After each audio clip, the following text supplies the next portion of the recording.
అజిత్ పవార్ నేను లేనన్నాడు.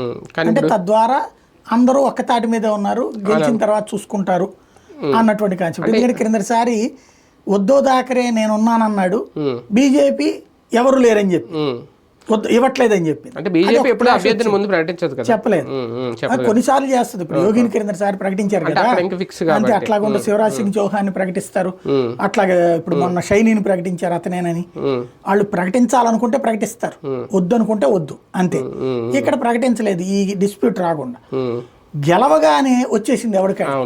ఇప్పుడు షిండే కొడుకు మా నానే సీఎం, ఆయనే సీఎం అంటుంది. ఇతను షిండే అయితే డైరెక్ట్ స్టేట్మెంట్ ఏమంటాడు, ఇది నెల ముందే చెప్పారు. షిండే చెప్పిన పదం నాకు నవ్వు అనిపించింది.